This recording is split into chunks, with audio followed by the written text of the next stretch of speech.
Hello नमस्कार good morning. इस video में आपको बताने वाले हैं 50 ऐसे प्रश्न जो सभी एग्जामों में बार बार पूछे जाते हैं। तो चलिए वीडियो को शुरू करते हैं। और पहला प्रश्न देखिए क्या है। प्रकाश की चाल का मापन सबसे पहले किसने किया था? यानी प्रकाश की चाल को सबसे पहले किसने मापा था? तो इसका राइट आंसर हो जाएगा क्या? रोमर हो जाएगा।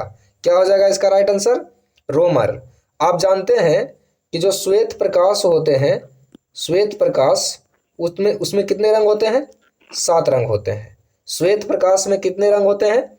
7 रंग। अब आपसे पूछ दे कि निर्वात में प्रकाश की चाल कितना होता है? निर्वात में, ठीक है ना।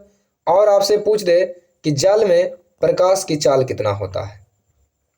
तो निर्वात में कितना होता है? आप सब लिखते चले जाइएगा। 3 गुना 10 के पावर होता है कितना? 8 मीटर प्रति सेकंड। निर्वात में चाल कितना होता है? 3 गुना 10 के पावर 8 मीटर प्रति सेकंड।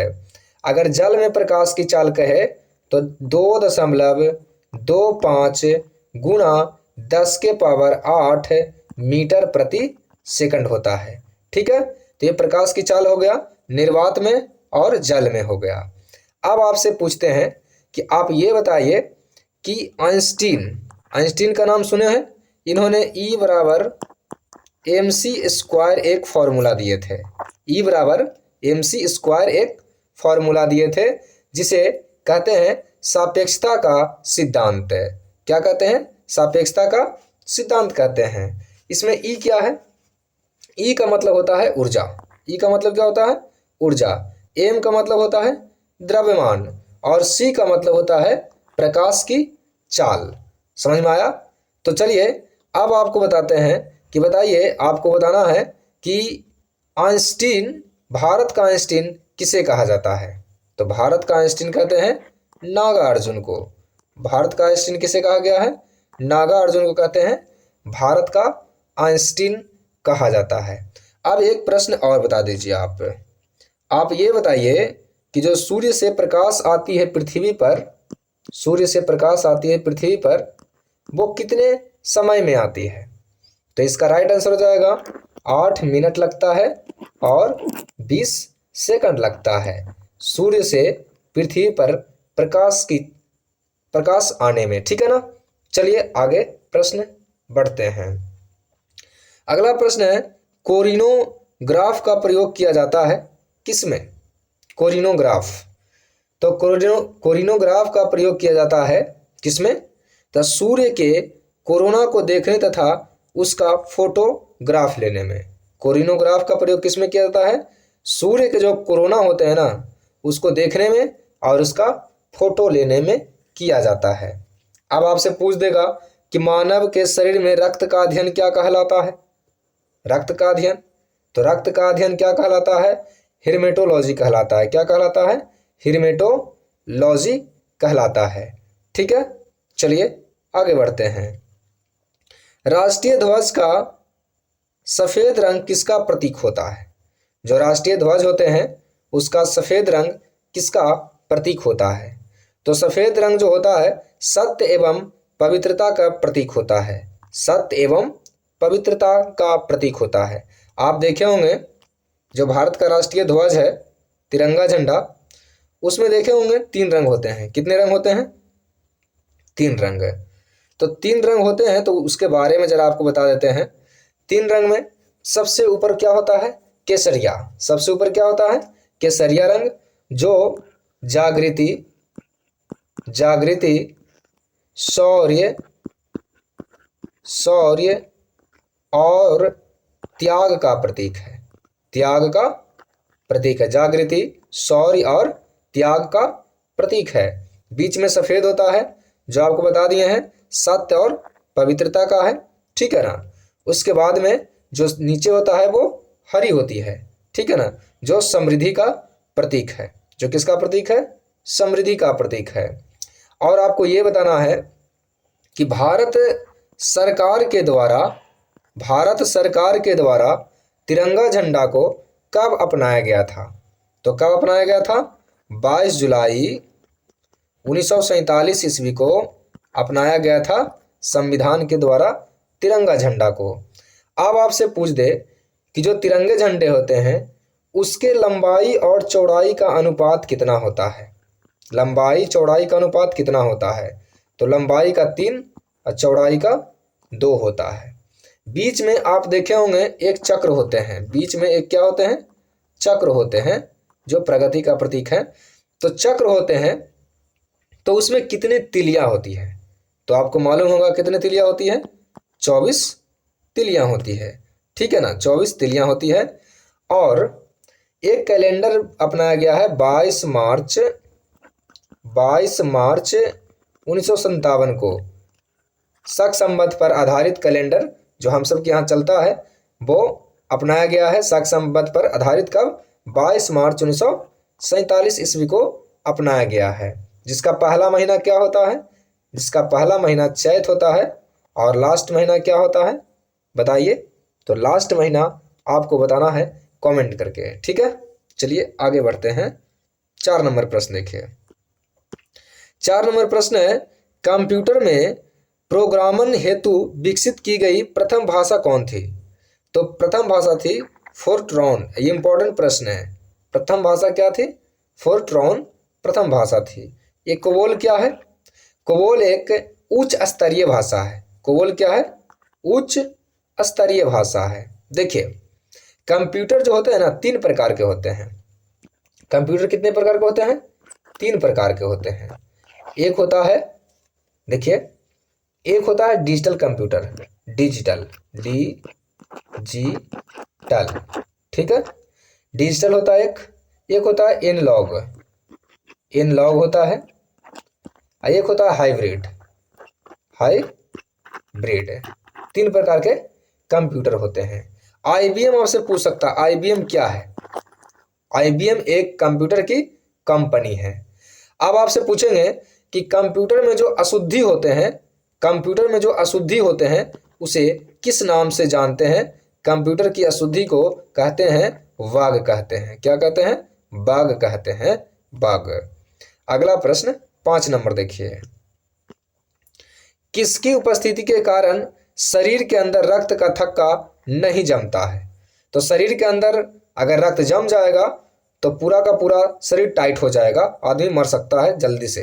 तो किसके कारण शरीर के अंदर रक्त नहीं जमता है, तो हिपैरिन के कारण शरीर के अंदर रक्त नहीं जमता है, हिपैरिन के कारण, याद रखिएगा।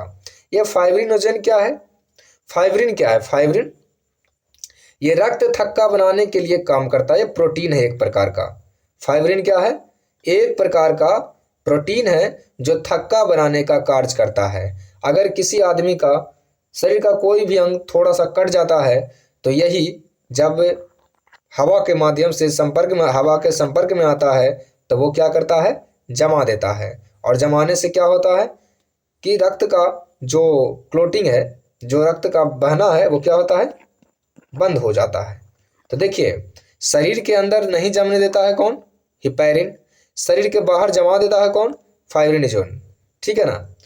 अब देखिए हीमोग्लोबिन क्या है, हीमोग्लोबिन क्या है, ये रक्त का लाल करता है, हीमोग्लोबिन। हीमोग्लोबिन से के कारण ही रक्त का रंग कैसा होता है, लाल होता है। अब देखिए जो आप जानते हैं कि ब्लड जो होते हैं, एक होता है सर्वदाता, सर्वदाता होता है। सर्वदाता कौन होता है, सभी को दे सकता है, ओ वाले, ओ ब्लड ग्रुप वाले, और सभी से ले सकता है कौन, ए बी वाले। यानी सर्वग्राही कहते हैं ए बी को, सर्वदाता कहते हैं ओ को कहते हैं। किसको कहते हैं, ओ को। आप जानते हैं कि शरीर में आरबीसी और डब्ल्यूबीसी भी होते हैं। तो दोनों का अनुपात अगर पूछ दे आपसे कि आरबीसी और डब्ल्यूबीसी का अनुपात कितना होता है, तो 600:1 होता है। कितना होता है, 600:1 होता है। अगला प्रश्न है, चंद्रमा पर पहुंचने वाला प्रथम मनुष्य सहित यान कौन था।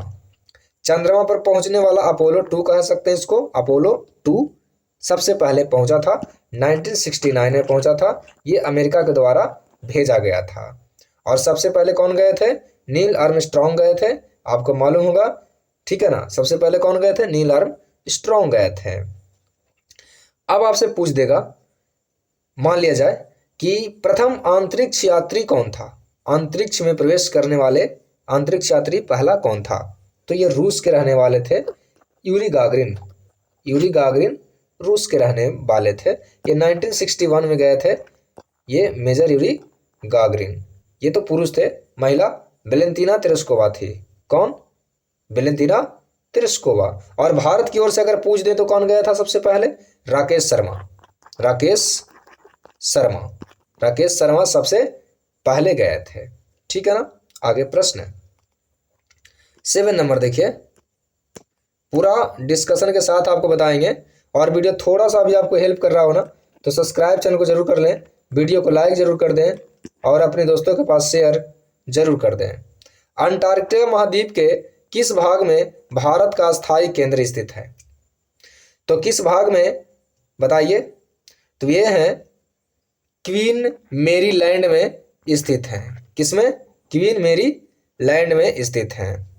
तो देखिए आपको बताया जाता है कि जो अंटार्कटिका महाद्वीप का 98% भाग है ना, वो बर्फ से ढका हुआ है। कितना भाग? 98% भाग जो है बर्फ से ढका हुआ है।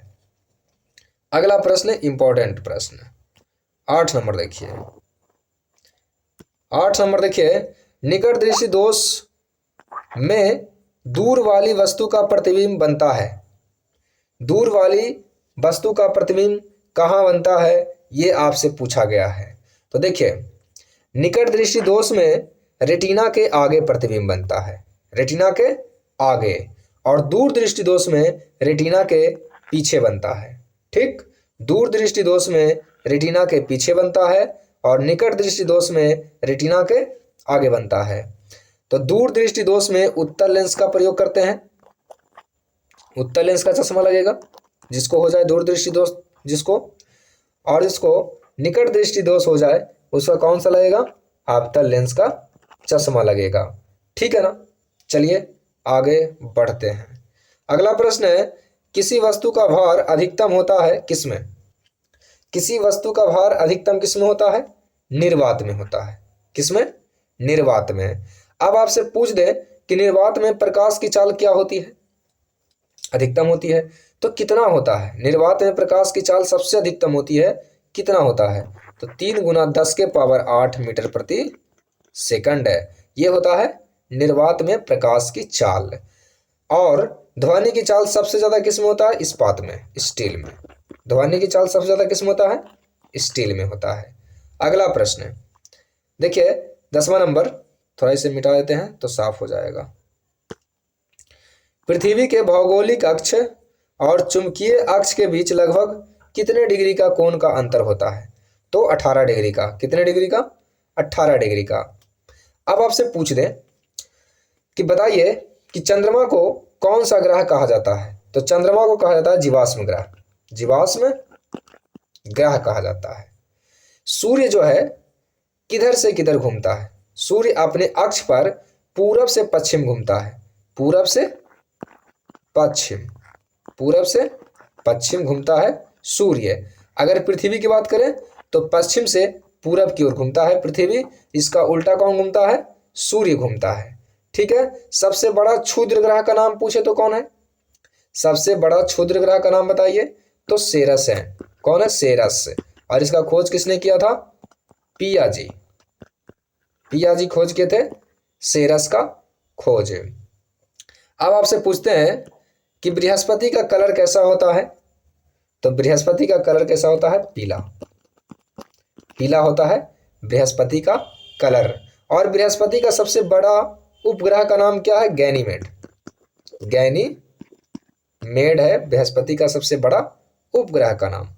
चलिए आगे बढ़ते हैं। निम्नलिखित में से किस नदी का बेसिन सबसे बड़ा है? सबसे बड़ा नदी बेसिन किस नदी का है? गोदावरी नदी। किसका? गोदावरी नदी का सबसे बड़ा बेसिन है। ठीक है ना। चलिए आगे बढ़ते हैं। द्रविड़ शैली का उत्कृष्ट उदाहरण निम्नलिखित में से किसे कहा जाता है? द्रविड़ शैली का सबसे जो उत्कृष्ट उदाहरण है किसे कहा जाता है? तो तंजावुर का जो बृहदेश्वर मंदिर है उसे माना जाता है, तंजावुर का बृहदेश्वर मंदिर। ठीक है। अगला प्रश्न है, गुप्त शासकों द्वारा जारी चांदी के सिक्के क्या कहलाते थे? तो चांदी के सिक्के को कहते थे रूपक और सोने के सिक्के को कहते थे दिनार। चांदी के सिक्के को क्या कहते थे? रूपक और सोने के सिक्के को क्या कहते थे? दिनार कहते थे। ठीक है ना। चलिए अगला प्रश्न की ओर बढ़ते हैं। दिल्ली के किस सुल्तान ने अपनी सेना का प्रबंध मंगोलों का अनुसरण करते हुए दशमलव प्रणाली से करने का प्रस्ताव किया? तो कौन थे? वो अलाउद्दीन खिलजी थे। वो कौन? अलाउद्दीन खिलजी थे। ठीक है। अगला प्रश्न देखिए, शून्य आधारित बजट का क्या अर्थ है? तो बिल्कुल नए सिरे से बजट तैयार करना शून्य आधारित बजट कहलाता है। अगला प्रश्न है, मुद्रास्फीति का सर्वाधिक बुरा प्रभाव पड़ता है किस पर? तो किस पर प्रभाव पड़ता है सबसे बुरा, बताइए। तो इसका राइट आंसर क्या होगा आप सभी को बताना है। तो सबसे बुरा प्रभाव पड़ता है निश्चित आय के व्यक्तियों पर। निश्चित आय के व्यक्तियों पर। 17 नंबर देखिए, किस अर्थशास्त्री ने विकासशील देशों में रोलिंग प्लान की हिमायत लाई? Rolling plan. तो रोलिंग प्लान किसने दिया था? रोलिंग प्लान देने वाले थे गुन्नार मिर्डल। Gunnar Myrdal. आप जानते होंगे कि पंचवर्षीय योजना चला था। तो पंचवर्षीय योजना का जो प्रथम पंचवर्षीय योजना था किस मॉडल पर आधारित था? तो हेरोल्ड डोमर मॉडल।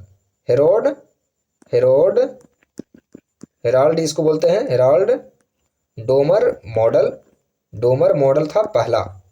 प्रथम पंचवर्षीय योजना 1951 में हुआ था, 56 तक चला था, 5 सालों में होता है। और दूसरा का कौन था? PC Mahalanobis model. PC Mahalanobis model पर आधारित था। इसका राइट आंसर बी नंबर हो जाएगा। अगला प्रश्न देखिए,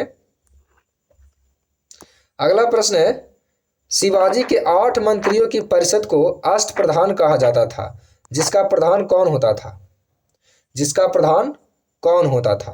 तो इसका प्रधान कौन होता था बताइए। तो पेशवा। क्या होता था? पेशवा हुआ करता था इसका प्रधान। ठीक है ना। अब देखिए अगला प्रश्न, कैपिटल मार्केट का अर्थ क्या होता है?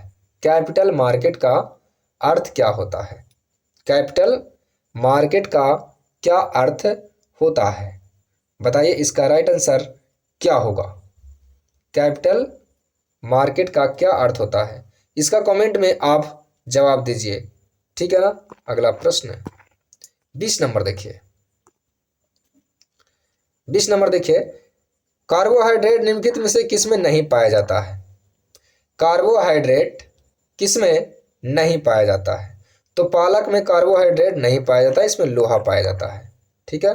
संयुक्त राष्ट्र संघ में 5 महाशक्तियां निषेध अधिकार का प्रयोग किसमें करती है? देखिए, सुरक्षा परिषद जो होते हैं इसमें टोटल 15 होते हैं, जिसे 5 अस्थायी होते हैं और 10 अस्थायी होते हैं। अस्थायी का जो सदस्य होते हैं उसका 2 साल का कार्यकाल होता है और जो अस्थायी होते हैं फिक्स है वो 5 है। ट्रिक याद रखिएगा, फ्रेश। कौन कौन देश हैं? फ्रेश याद रखिएगा ट्रिक। फ्रांस है, रूस है, अमेरिका है, चाइना है और इंग्लैंड है। ठीक है। अगला प्रश्न 22 नंबर देखिए। 22 नंबर है, देखिए, डेटा प्रोसेसिंग का अर्थ क्या है? डेटा प्रोसेसिंग का अर्थ है वाणिज्य उद्योग। किधर है? वाणिज्य उपयोग के लिए जानकारी तैयार करना। डेटा प्रोसेसिंग का अर्थ क्या है? वाणिज्यिक उपयोग के लिए जानकारी तैयार करना। अगला प्रश्न देखिए, स्वर्ण मंदिर बनाने के लिए भूमि किसने दान दिया था? स्वर्ण मंदिर बनाने के लिए भूमि को दान दिया था अकबर ने। 500 बीघा दिया था। अब आपसे पूछेंगे कि 500 बीघा दिया था तो किसको दिया था? तो गुरु रामदास जी को दिए थे। गुरु रामदास को दिए थे भूमि दान। अब आपसे पूछते हैं कि भूमि दान मिल गया, स्वर्ण मंदिर वहां पर बना, तो किसने बनवाया था स्वर्ण मंदिर को? अमृतसर वाले को पूछ रहे हैं। तो गुरु अर्जुन, 5वें गुरु, सिख धर्म के 5वें गुरु अर्जुन देव ने बनवाए थे स्वर्ण मंदिर को। ठीक है। अगला प्रश्न देखिए। अगला प्रश्न है, केंद्रीय मंत्रिमंडल किसके प्रति उत्तरदायी होता है? तो किसके प्रति उत्तरदायी होता है? लोकसभा के प्रति। लोकसभा के प्रति उत्तरदायी होता है। ठीक है। अगला प्रश्न, खो खो में कितने क्रॉस लेंस होते हैं? तो खो खो में कितने क्रॉस लेंस होते हैं? 8 क्रॉस लेंस होते हैं। कितने? 8 है। अब आपसे पूछ देगी खो खो में कितने खिलाड़ी होते हैं? तो 9 खिलाड़ी होते हैं। खो खो में कितने खिलाड़ी होते हैं? 9। वाटर पोलो में कितने होते हैं? 7 खिलाड़ी होते हैं। जिम्नास्टिक में कितने होते हैं? 8 खिलाड़ी होते हैं। ठीक है ना। तो इस तरह से कर करके आप याद कर लेंगे। भारतीय अंतरिक्ष अनुसंधान संस्थान का satellite and taking and ranging station कहाँ है? तो टेकिंग एंड रेंजिंग स्टेशन कहाँ है आपको बताना है। बताइए इसका क्या होगा राइट आंसर। 26 का आंसर क्या होगा? तो इसका राइट आंसर हो जाएगा डी, कवालूर में। कहाँ? कवालूर में है। अब आपसे पूछ देंगे, मान ले जाए कि हम पूछते हैं कि विक्रम साराभाई अंतरिक्ष केंद्र कहाँ है? तो विक्रम साराभाई है त्रिवेंद्रम में। त्रिवेंद्रम में है। ठीक है ना। अगर आपसे इसरो का मुख्यालय पूछे तो बेंगलुरु में है। इसरो का कहाँ है? बेंगलुरु में है। तो अगला प्रश्न देखिए, अगला प्रश्न देखिए 27 नंबर। 1929 के लाहौर अधिवेशन में भारतीय राष्ट्रीय कांग्रेस के अध्यक्ष कौन थे? तो नेहरू जी थे। कौन थे? नेहरू जी थे। इसी अधिवेशन में पूर्ण स्वतंत्रता की मांग भी रखी गई थी और इसी अधिवेशन से 26 जनवरी को क्या मनाते हैं? गणतंत्र दिवस मनाया जाता है इसी दिन से। समझ में आया? ठीक है। अगला प्रश्न है, भारत का दक्षिणतम बिंदु इंदिरा पॉइंट कहाँ है? भारत का दक्षिणतम बिंदु निकोबार में है। कहाँ है? निकोबार में। तो निकोबार, बड़ा निकोबार द्वीप समूह, दक्षिण छोटा, दक्षिण अंडमान, मध्य अंडमान, तो कहाँ आपसे पूछा गया है। बताइए इसका क्या होगा, क्योंकि ऑप्शन भी घुमाने लायक दे दिया है। तो क्या होगा इसका राइट आंसर बताइए। 28 का क्या होगा राइट आंसर? ये बड़ा निकोबार में स्थित है। ठीक है, बड़ा निकोबार राइट आंसर हो जाएगा। ग्लोब पर दो स्थानों के बीच न्यूनतम दूरी कितना होता है? तो कितना होता है बताइए। 29 का क्या होगा इसका राइट आंसर हो जाएगा? बताइए कितना होगा। तो बताइए, प्रधान देशांतर रेखा पर सबसे न्यूनतम दूरी होती है। अगला प्रश्न देखिए, सर्वोच्च न्यायालय की संवैधानिक पीठ में न्यूनतम कितने न्यायाधीश होते हैं? तो न्यूनतम कितने होते हैं? 5 न्यायाधीश होते हैं। और भारत में एक सर्वोच्च न्यायालय होगा, इसका प्रावधान कितना अनुच्छेद में किया गया है? 100 कितना में? 124 में किया गया है। ठीक है ना। अनुच्छेद 124 में लिखा गया है कि भारत में एक सर्वोच्च न्यायालय होगा। कितना में? 124 में। अब देखिए, जो सर्वोच्च न्यायालय होते हैं उसमें टोटल कितने न्यायाधीश होते हैं? 30 अब प्लस 1 होते हैं मुख्य न्यायाधीश और 30 अन्य न्यायाधीश होते हैं। पारसेक किसकी इकाई है? पारसेक किसकी इकाई है? दूरी का इकाई है पारसेक। तो एक पारसेक बराबर कितना प्रकाश वर्ष होता है? तो एक पारसेक बराबर होता है 3.26 प्रकाश वर्ष। 3.26 प्रकाश वर्ष। और एक प्रकाश वर्ष बराबर कितना होता है? तो 9.46 गुना 10 के पावर 12 किलोमीटर होता है। ठीक है। और प्रकाश वर्ष दूरी मापने की इकाई है। लार की आकृति कैसी होती है? तो लार अम्लीय होती है थोड़ा सा। ठीक है ना। लार अम्लीय होती है। ऋग वैदिक काल में ब्राह्मणों के प्रमुख देवता कौन थे? तो ब्राह्मणों के प्रमुख देवता कौन थे? इंद्र थे। ठीक है ना। अब आपसे पूछ देंगे सबसे प्राचीन वेद कौन है? ऋग्वेद। सबसे प्राचीन वेद ऋग्वेद है। ठीक है ना। पुराणों की संख्या कितना है? 18। वेदों की संख्या कितना है? 4। सबसे प्राचीनतम एवं प्रामाणिक पुराण कौन सा है? सबसे प्राचीन पुराण मत्स्य पुराण। मत्स्य पुराण। ठीक है ना। अगला प्रश्न, अगला प्रश्न है 1924 में हिंदुस्तान रिपब्लिकन एसोसिएशन की स्थापना किसने किया था? तो इसका स्थापना किए थे सचिंद्र सान्याल। सचिंद्र सान्याल ने किए थे। ऑप्शन ए राइट आंसर हो जाएगा। भारतीय संविधान सभा की प्रारूप समिति के सदस्यों की संख्या कितनी थी? तो प्रारूप समिति में कितने सदस्य होते हैं? 7 होते हैं। ठीक है। ग्राम पंचायत चुनाव करने का निर्णय किसके पास होता है? तो राज्य चुनाव आयोग के पास होता है चुनाव कराने का अधिकार। फोर्ब्स किस ग्रह का उपग्रह है? तो मंगल का 2 उपग्रह फोमोस और डिमोस, मंगल का ये है। ठीक है ना।